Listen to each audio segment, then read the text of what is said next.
Hello friends, आज की video में हम एंशिएंट हिस्ट्री की एक इम्पॉर्टेंट टॉपिक स्टोन एज को डिटेल में कवर करेंगे। इस वीडियो के सोर्सेज हैं आर.एस. शर्मा एनसीईआरटी क्लास 11 और history of ancient and early medieval by Upinder Singh. इस वीडियो में हम स्टोन एज के क्लासिफिकेशन को कवर करेंगे और उसके बाद हम देखेंगे कि अर्ली पैलियोलिथिक पीरियड में क्लाइमेट कैसा था, ह्यूमंस उस समय कहाँ रहते थे, क्या खाते थे और हंटिंग के लिए कौन कौन से टूल्स का इस्तेमाल करते थे। तो बेसिकली स्टोन एज जो है वो प्री हिस्टोरिक पीरियड का पार्ट है और ये वो समय था जब इंसान पत्थरों के बने हुए टूल्स का इस्तेमाल करते थे। स्टोन एज को हम 3 पार्ट्स में डिवाइड करते हैं, पैलियोलिथिक, मीजोलिथिक और न्यूलिथिक। लिथिक का मतलब होता है स्टोन और पैलियो का मतलब होता है ओल्ड, इसीलिए हम पैलियोलिथिक को ओल्ड स्टोन एज भी कहते हैं। इसी तरह मीजोलिथिक को कहा जाता है लेट स्टोन एज और न्यूलिथिक को कहा जाता है न्यू स्टोन एज। अब ये जो पैलियोलिथिक पीरियड है ये बहुत ही लंबे समय तक रहा, इसीलिए इस पीरियड को हम फर्दर डिवाइड करते हैं लोअर पैलियोलिथिक, मिडिल पैलियोलिथिक और अपर पैलियोलिथिक एज में। 35 लाख साल यानी 3.5 मिलियन ईयर्स पुराने स्टोन टूल्स के अवशेष हमें ईस्ट अफ्रीका से मिले हैं, इसीलिए हम पैलियोलिथिक एज की शुरुआत 3.5 मिलियन ईयर्स अगो से मानते हैं। और ये जो पैलियोलिथिक एज है ये आज से 10,000 साल पहले तक रही थी, यानी अराउंड 8000 बीसी तक।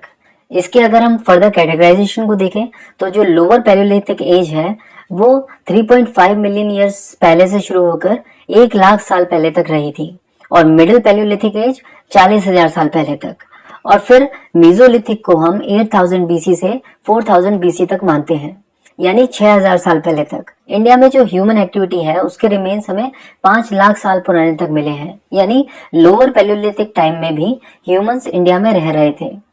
अब आप देख सकते हैं कि उससे पहले से भी इंसान जो है वो सीधे खड़ा होना सीख चुका था। इंसान की वो प्रजाति जो सीधे खड़ा होना सीख गई थी उसे हम होमो इरेक्टस कहते थे, और होमो सेपियंस यानी जैसे हम आज दिखते हैं यानी मॉडर्न ह्यूमन बींग्स, तो ये जो है इन्हें कहा जाता था होमो सेपियंस। ये पहली बार अपर पैलियोलिथिक एज में पाए गए। अब यहाँ पर एक बात और गौर करने वाली है कि पैलियोलिथिक पीरियड प्लीस्टोसीन पीरियड के साथ भी कोइंसाइड करता, यानी पैलियोलिथिक पीरियड वो था जब आइस एज भी चल रही थी। उस समय अर्थ का ज्यादातर हिस्सा बर्फ से कवर था, खास करके जो हायर एल्टीट्यूड वाली जगह है। तो सबसे पहले स्टार्ट करते हैं लोअर पैलियोलिथिक से, यानी वो समय जो 35 लाख साल पहले से शुरू होकर 1 लाख साल पहले तक खत्म हुआ। और अगर बात करें क्लाइमेट की तो उस समय आइस एज चल रहा था और जैसा कि बर्फीले एरियाज में वेदर होता है उस समय में भी क्लाइमेट कोल्ड और ड्राई होता था, बट रहने के लिए उसे कुछ जगह चाहिए थी। बट प्रॉब्लम ये थी कि उस समय के इंसान को घर बनाने नहीं आते थे, तो ऐसे में वो केव्स में रहता था, यानी पहाड़ों के बीच में जो जगह होती है उसी में इंसानों ने रहना शुरू किया। उत्तर प्रदेश के मिर्जापुर से एक नदी पास होती है, बेलन रिवर। इस बेलन रिवर की वैली में हमें कई सारी केव्स और रॉक शेल्टर मिलते हैं। कई बार ये सीजनल कैंप्स की तरह काम करते हैं, मतलब ठंड अगर ज्यादा बढ़ जाती थी तो इंसान इन जगहों पर आके रहने लग जाते थे और मौसम ठीक होता था तो फिर नई जगहों पर चले जाते थे। इसी तरह सोन रिवर वैली जो आज के पाकिस्तान में है उसमें भी काफी सारी लोअर पैलियोलिथिक सेटलमेंट्स मिले हैं। एक्चुअली देखा जाए तो ऐसी साइट्स इंडिया में बहुत सारी मिली हैं, जैसे कि Thar desert, Kashmir valley, Mewar plains, Saurashtra, Gujarat, central India, Deccan plateau, Chota Nagpur plateau और कावेरी रिवर के नॉर्थ में भी ऐसी बहुत सारी सेटलमेंट्स मिली हैं। बट शायद स्टोन एज में इंसान को सबसे ज्यादा अट्रैक्ट किया भीमबेटका रॉक शेल्टर्स ने। यहाँ पर आसपास हंड्रेड्स ऑफ केव्स हैं और देखा गया कि इंसान इन केव्स में लोअर पैलियोलिथिक ही नहीं बल्कि मिडिल और अपर पैलियोलिथिक टाइम्स में भी रहता रहा है। एक्चुअली में इंसान को पैलियोलिथिक एज में ये केव्स बहुत ही ज्यादा अट्रैक्ट कर रही थी और उसका रीजन ये था कि एक तो उनको रहने की जगह मिल जाती थी और इन केव्स के आसपास में बहुत सारे जंगल हैं और बहुत सारे पानी के स्रोत भी, तो उनको खाने और पीने दोनों की व्यवस्था हो जाती थी। ये भीमबेटका केव्स बेसिकली सैंडस्टोन और क्वार्ट्जाइट की बनी है और उस समय इंसान जो है वो टूल्स बनाने के लिए क्वार्ट्जाइट का इस्तेमाल करता था। तो इन केव्स में रहने का एक फायदा ये भी था कि टूल्स के लिए रॉ मटेरियल रेडीली अवेलेबल था। तो सेटलमेंट हम लोगों ने देख लिया, यानी हमने देखा कि इंसान कैसे रहता था। अब देखते हैं कि इंसान खाने के लिए क्या करता था। तो लोअर पैलियोलिथिक में इंसान को कल्टीवेशन या फार्मिंग की कोई नॉलेज तो थी नहीं, तो हंटिंग ही उसके सामने एकमात्र विकल्प था। बट हंटिंग करने के लिए उसको चाहिए थे टूल्स। लोअर पैलियोलिथिक में वो अपने टूल्स स्टोन से बनाते थे और ये टूल्स अनपॉलिश्ड, अनड्रेस्ड और रफ हुआ करते थे।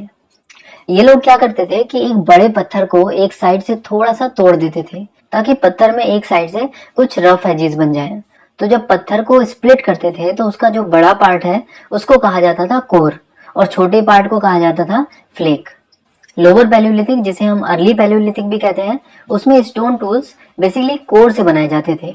ये देखिए, उस समय जो टूल्स ह्यूमंस यूज कर रहे थे वो थे हैंड एक्सेस, क्लीवर्स और पेबल टूल्स।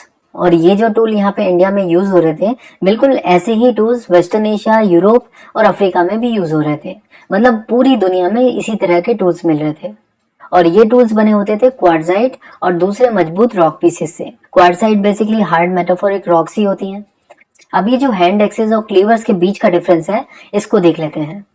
अब ये दोनों के दोनों बेसिकली हैं तो कोर टूल्स ही, बट हैंड एक्सेस को बेसिकली इस तरह से घिसा जाता था या तोड़ा जाता था ताकि उसकी शेप जो है वो थोड़ी ट्रायंगुलर बन जाए। अब एक साइड से ये थोड़ा सा पॉइंटेड दिख रहा है, लेकिन ये बहुत ज्यादा पॉइंटेड नहीं है, बट फिर भी उस टाइम के लिए ये ठीक था कि इसको फेंक के मारो तो किसी न किसी जानवर का सर तो ये फोड़ ही देते थे। अब ये जो हैंड एक्सेस है ये थोड़ा गोल टाइप का दिख रहा है, लेकिन ये जो क्लीवर है ये थोड़ी फ्लैटिश हुआ करते थे। इनकी जो शेप है वो रेक्टेंगुलर या फिर कभी कभी ट्रायंगुलर भी हुआ करती थी। अब इसमें खास बात ये है कि इसकी जो एक साइड है वो थोड़ी स्ट्रेट दिख रही है आपको, और वो पैनी की जाती थी, थोड़ा घिस घिस कर उसको पैना किया जाता था। फिर से मैं एक बात कहूंगा कि ये पैनी किए जाते थे, लेकिन ये बहुत ज्यादा शार्प नहीं होते थे। मतलब ऐसे नहीं है कि इससे किसी का गला काट दिया जाए, बट फिर भी थोड़े शार्प होते थे।